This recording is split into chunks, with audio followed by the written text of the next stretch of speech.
Jésus a mis ses pieds dans ma maison. Il a mis ses pieds dans ma maison. Jésus a mis ses pieds dans ma maison. Il a mis ses pieds dans ma maison. Jésus a mis ses pieds dans ma maison.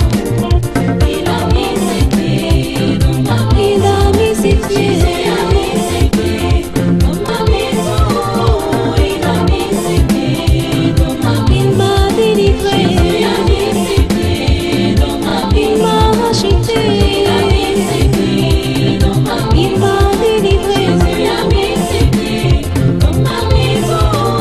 Il a mis ses pieds dans ma maison. Quand j'ai reçu Jésus dans ma maison, j'ai reçu la paix, l'amour et le bonheur.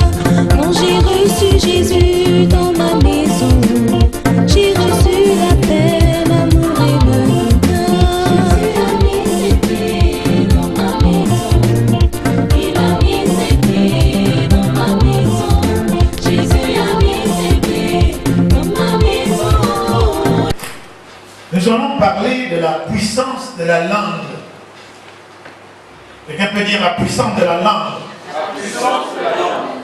Et nous allons, par cette exhortation, partager ce que Dieu en pense, ce que Dieu dit, et le pouvoir réel que nous avons. Savez-vous que au verset, dans le livre des Proverbes, au chapitre 18, au verset 21, il est écrit, Proverbe 18, au verset 21, il est écrit, la mort et la vie sont au pouvoir de la langue. Quiconque l'aime en mangera les fruits. Alléluia. Amen. La mort et la vie sont au pouvoir de la langue. Quiconque l'aime en mangera les fruits.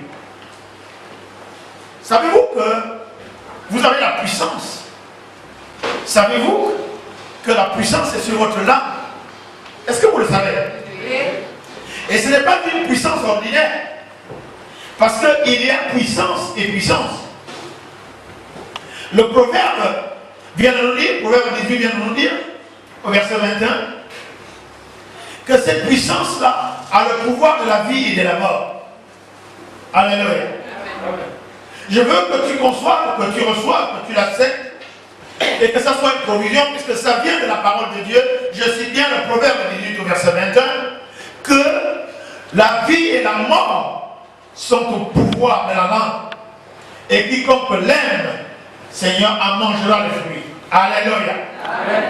Donc, que ce soit d'abord les chrétiens, que ce soit les mondains, mais la parole de Dieu s'applique à tout le monde. Mais nous allons voir que la grâce que nous avons, c'est que la langue étant cette puissance-là, couplée avec la parole de Dieu, c'est forcément nous qui devons dominer, c'est nous qui devons influencer, c'est nous qui devons effectivement régenter. Et c'est à nous, effectivement, d'imposer les choses. Amen. Amen. La mort et la vie sont au pouvoir de la langue. La vie et la mort se trouvent sur la langue. Waouh! Ce pouvoir de la mort veut dire le pouvoir de tuer, le pouvoir de stopper, le pouvoir de bloquer. Alléluia. Amen. La mort veut dire la cessation de vie. Nous avons donc le pouvoir, par notre langue, qu'on soit chrétien ou pas, pour l'instant, nous avons donc le pouvoir de bloquer la vie, de stopper la vie, d'anéantir la vie. Nous avons le pouvoir de ôter la vie. Nous avons le pouvoir d'appeler la mort pour qu'elle sévisse, pour arrêter effectivement quelque chose qui vit. Alléluia. Ce pouvoir est extrêmement immense et dangereux. Et pour nous les chrétiens, c'est vrai, nous n'en usons pas vraiment et pas tout le temps, heureusement, parce qu'il n'y aurait pas beaucoup de vivants sur la terre. Quoique, effectivement, que l'Éternel les réprime. La Bible dit que ce pouvoir n'est pas un pouvoir ordinaire. Le pouvoir de détenir la puissance, une puissance qui peut donner la mort. Wow. On peut donner la mort à nos ennemis. On peut donner la mort à tout ce qui nous empêche d'avancer. On peut donc bloquer, on peut stopper, on peut influencer, on peut dominer tout ce qui est contre nous. Alléluia. Mais la Bible déclare également que cette puissance qui est sur la langue, n'est-ce pas, c'est une puissance de vie. Donc nous pouvons donc donner la vie à ce qui est mort. Nous pouvons donner la vie à ce qui est, on va dire, moribond ou bien morbide. Donc nous pouvons donc cette mort la ramener à la vie, puisque par la langue, nous avons le pouvoir, n'est-ce pas, de la vie. Alléluia. Amen. Nous pouvons donc, par ce pouvoir de la langue, n'est-ce pas, ramener la vie dans tout ce que nous avons. Amen. Alléluia. Amen. Tu peux ramener la vie dans tes finances, ramener la vie dans ton foyer, ramener la vie dans ton propre corps, ramener la vie dans tout ce que tu peux influencer. Nous allons le voir en détail. Alléluia. Amen. Proverbe 18, verset 21.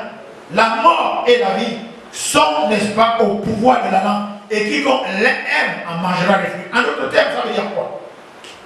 Si tu aimes parler, ok, et que tu parles mal, tu mangeras les fruits du mal. Donc, tu veux dire les fruits de la mort. Si tu parles bien, tu en mangeras les fruits du bien, n'est-ce pas? Donc, celui qui parle mal mangera les fruits du mal. Celui qui parle bien mangera les fruits du bien. Dites Amen bien. Amen. Alléluia. Amen. La Bible dit expressément, implicitement que celui qui aime le pouvoir de la langue, n'est-ce pas, en mangera les fruits. Alléluia. Amen. Il en mangera les fruits, puisqu'il n'y a que deux déclinaisons, il n'y a que deux manifestations, il n'y a que deux choses possibles, la mort ou la vie. Donc si tu parles mort, n'est-ce pas, tu mangeras les fruits de la mort. Si tu parles vie, tu mangeras les fruits de la vie. Alléluia. Amen. Dans tous les cas, il y a un verbe qui anime ce fait de fruits.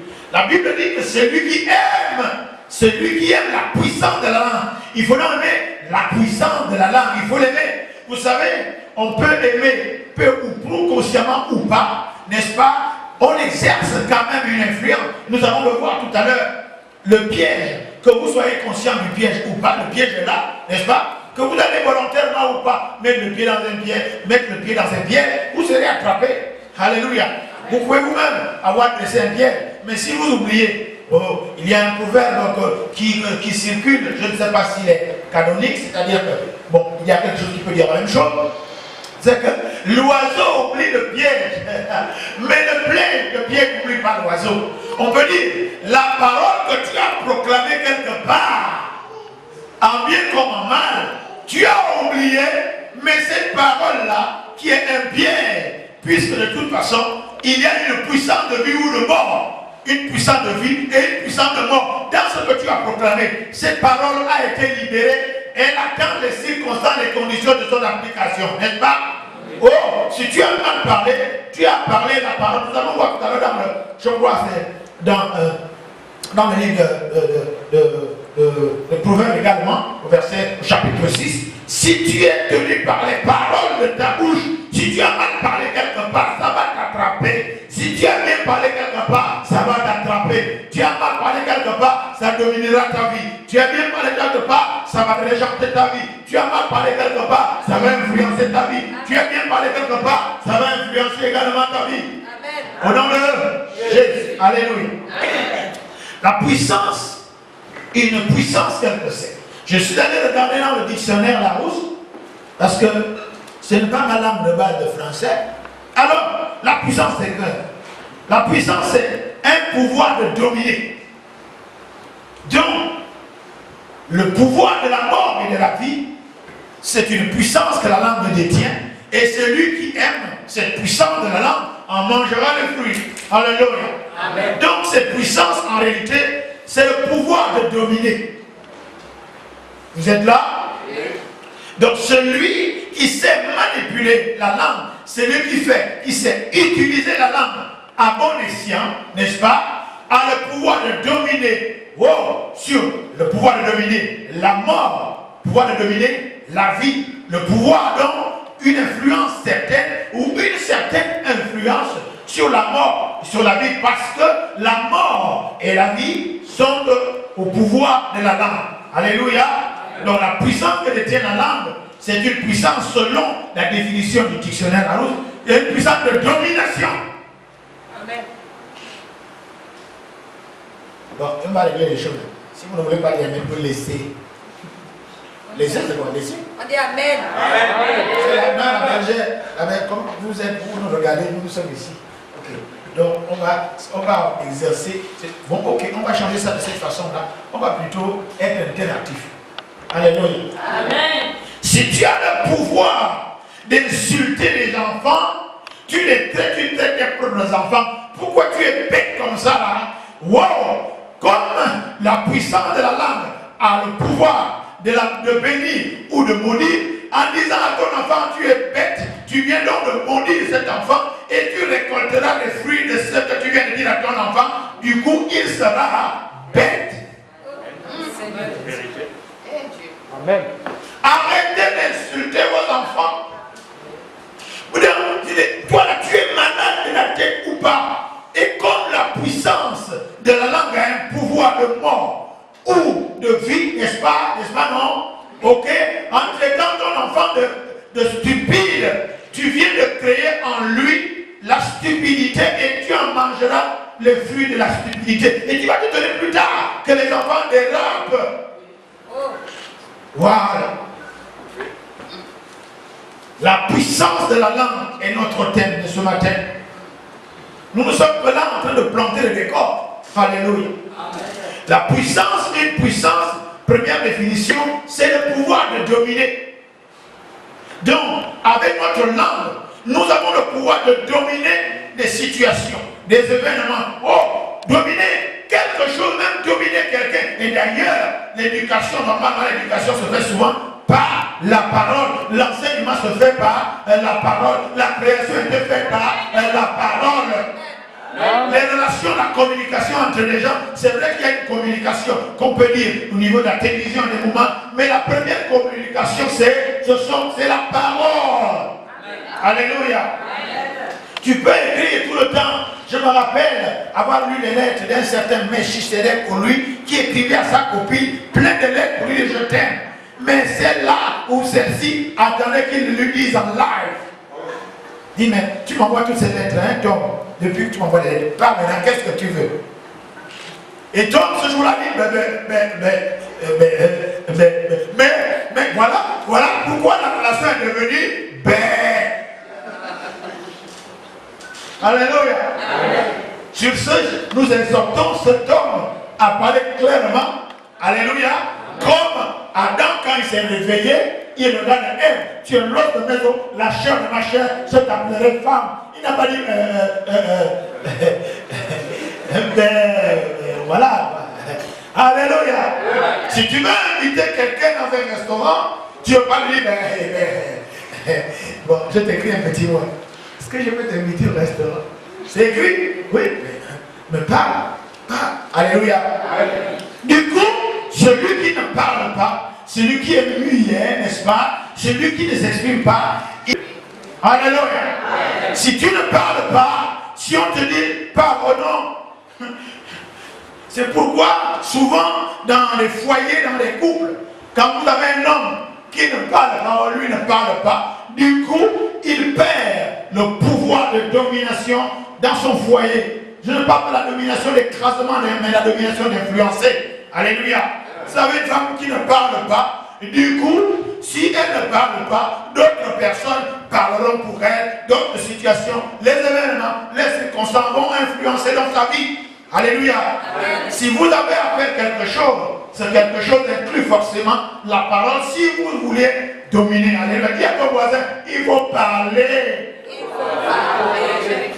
Alléluia. Amen. Quand quelqu'un dit, on te pose une question, tu ne veux pas répondre, mais réponds. C'est pour ça que la dame dit, celui qui ne parle pas consent. Donc on va devoir affecter un consentement qui ne l'est pas normalement dans ton cœur. Si je parle encore là, si je parle, on va me tabasser. Si je parle, oh, je vais avoir des problèmes. Si je parle, si je parle, mais non, il faut parler. Au moins, on sait ce que tu veux dire. Si il faut parler, au moins on sait qui tu es. Alléluia. Il voit ce que tu parles, ta façon de parler, je dirai comment tu es. Alléluia. Et même au tribunal, les magistrats, oh, même on va dire même à l'hôtel de ville, n'est-ce pas là, que maintenant là, où, que vais-je citer, si quelqu'un dans cette salle s'oppose à ce que telle et telle personne se marie, qu'elle parle maintenant ou qu'elle se taise à jamais. Et au tribunal, devant le magistrat, devant monsieur le juge, on dit, mais écoutez, tu dois parler. Tu parles, tu dois parler, tu dois t'expliquer. Quel que soit, explique-toi. Oh, si tu ne parles pas maintenant là, nous allons voir tout à l'heure, il y a des situations où il faut seulement dire, tu ne réponds pas oui ou pas non. On appelle ça la conversation et la revendication. Alléluia. Est-ce que vous êtes là? Oui. Donc toi, oh, la Bible dit que Dieu a remis les clés de toutes choses entre les mains de Jésus. Et ce Jésus est en toi, le pouvoir de la parole. Et dans Corinthiens dit, nous avons le même esprit de foi. Nous parlons parce que nous avons cru. Et comme nous croyons nous aussi, c'est pour ça que nous parlons. Alléluia. La foi est quelque chose d'expressif. On doit pouvoir parler pour amener les choses qui n'existent pas en existant, selon le livre de Romains. Alléluia. Donc, celui ou celle qui ne parle pas devant les circonstances va faire en sorte que ces circonstances, n'est-ce pas, le contrarient, le dominent, le contrôlent, le maîtrisent, n'est-ce pas? Donc nous avons le pouvoir de dominer par la parole les événements, les circonstances, les conditions. Nous avons par la langue le pouvoir de les dominer. En plus, nous qui sommes nés de nouveau en Christ Jésus, je ne veux pas faire l'aparté. Toi qui es né de nouveau, toi qui es ancien né, toi qui es traité de la foi, christianisme céleste, christianisme de gauche ou de droite, mais sache que la langue, sur ta langue, il y a un pouvoir de mort, de vie. Mais si ce pouvoir, ou plutôt en ajoutant à ce pouvoir le pouvoir inhérent, n'est-ce pas, de la parole de Dieu, tu détiens donc ce qu'on appelle l'arme suprême. Alléluia. Si tu parles comme la parole de Dieu parle, alléluia, donc la puissance de ta langue va être décuplée. Amen. Est-ce que tu es là?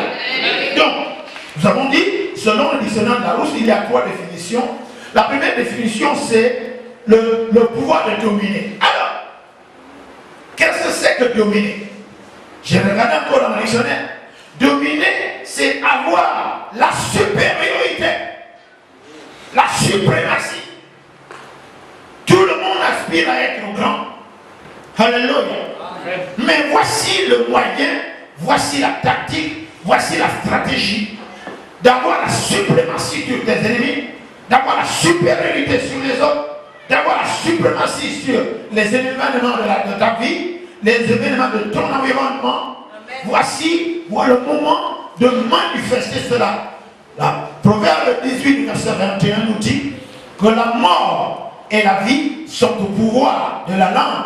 Qui aime cela en mange les fruits. Alors, nous avons vu la puissance, première définition, c'est l'action de dominer. Et dominer, c'est l'action d'avoir la supériorité. Et nous avons, par l'Esprit de Dieu, compris que non seulement cette langue-là peut donner la supériorité, mais ajouter à cette supériorité la puissance inhérente de la parole de Dieu par laquelle toute chose a été créée. Donc, si sur ta langue, tu y ajoutes la parole de Dieu pour proclamer à tous les coups, tu as la supériorité, la suprématie. Tu te dis amen bien.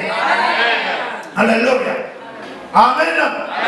Oh, je suis en train de te voir dominer les situations maintenant. C'est pour ça que je suis en train de voir la supériorité sur tes ennemis. Je suis en train de voir comment tu as la supériorité sur la sorcellerie, sur les autorités, les dominations, les principautés, les esprits mystiques, les esprits méchants dans les lieux célestes. Je vois maintenant, tu as compris. Désormais, tu vas te lever avec ta langue, en mettant la parole de Dieu, et tu vas proclamer les choses pour avoir la supériorité, pour avoir la domination, pour avoir l'autorité, pour avoir la suprématie sur les événements. Au nom de Jésus. Alléluia. Puisque vous êtes debout, ceux qui veulent s'asseoir, ok, puisque vous êtes debout, oh, que Dieu te bénisse, alléluia, amen. Mesdames et messieurs, mes bien-aimés dans le Seigneur, c'est une controverse dans les églises aujourd'hui. Quand quelqu'un prêche, on donne l'argent et d'autres commencent à crier. Vous pouvez crier. Peuple de Dieu, donnez-moi l'argent quand je prêche. Amen. Alléluia. Amen. Je viens de décréter la supériorité, la suprématie sur tous les dons. Maintenant, les gens vont t'amener l'argent. Cet acte-là que vous venez de voir, c'est une façon prophétique dans votre vie. Dieu va t'amener l'argent. L'argent vient. L'argent vient. Au nom de Jésus. Je te commande au nom de Jésus. Alléluia. Alléluia. Amen. On m'a donné l'argent. Amen. Et vous qui nous regardez à travers ces médias, à travers les océans, dans tous les continents, l'apôtre Messie, excellent à payer. J'aime l'argent parce que l'argent, l'or appartient à mon Père. Amen. Et il y a, la Bible déclare, c'est un scandale, c'est les enfants de l'autre qui ont cet argent. Amen. Alléluia. Amen. Donc tous ceux qui, pendant que je vais prêcher, vont amener l'argent, ils vont avoir la supériorité sur l'argent. Voilà, c'est le verset. Alléluia. Que Dieu vous bénisse. Amen. Je disais que par l'Esprit de Dieu, je te vois maintenant dominer. Je te vois avoir la supériorité. Je te vois avoir la supériorité sur les événements. Alléluia. S'il te plaît, je te donne 2 minutes pour proclamer la supériorité, le pouvoir de la mort et de la vie est sur le talent. Pourquoi dis je proclame la supériorité, la domination sur les sorciers, les gangas de ma famille. Proclame la supériorité, la domination. Oh, la supériorité. Tu proclames la supériorité. Alléluia. La supériorité. Bon. La langue. La puissance de la langue. Wow, alléluia. La mort et la vie sont au pouvoir de la langue. Qui aime cela en mange les prix. Et nous avons dit que la puissance, c'est un pouvoir de dominer. Dominer, c'est la suprématie. Avoir la supériorité sur les événements, sur les personnes, sur les circonstances, sur les sentiments, sur les influences, sur la vie. Avoir la supériorité sur la famille, sur la ville, sur le pays. Avoir la supériorité au niveau du travail. Avoir la supériorité au niveau, on dit je domine. La Bible dit, alléluia, la Bible dit, là où tu voulais la plante de tes pieds, il te le donne en partage. Et c'est toi qui domines. Il faut que désormais, où que tu ailles, tu dis je suis là. Maintenant mes pieds sont ici. La pouvoir de la langue que j'ai dit, ceci, je domine en ce lieu. Au nom de Jésus. Amen. Asseyez-vous s'il vous plaît. La mort et la vie sont au pouvoir de la langue. Quelqu'un peut dire, quelqu'un peut dire, mais donc je détiens une puissance. Tu détiens un pouvoir.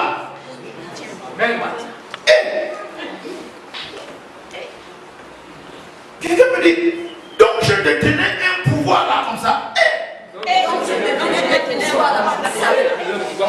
Quelqu'un peut dire, donc j'ai le pouvoir de dominer les événements.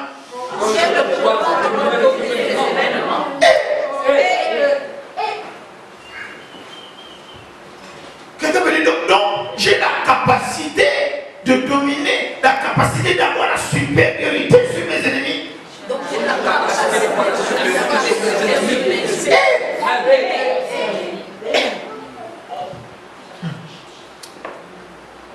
La Bible dit que celui qui aime, quiconque l'aime, en mangera les fruits. Alléluia. Amen. Wow. Donc, je peux manger les fruits de cette puissance qui est sur ma langue en combinant cela avec la parole de Dieu. Amen. Amen. Alléluia. Amen. Ben alors, qui a faim ce matin des fruits de la supériorité? Qui a faim des fruits? Qui veut manger les fruits de la supériorité? Alléluia. Alors lève-toi pendant une minute, déclare la supériorité sur tout. Déclare la supériorité. J'ai la supériorité. Parce que si tu proclames cela, n'est-ce pas, tu manges les fruits de la supériorité. J'ai la force, au nom de Jésus. Oh, la domination. Oh, alléluia. Alléluia.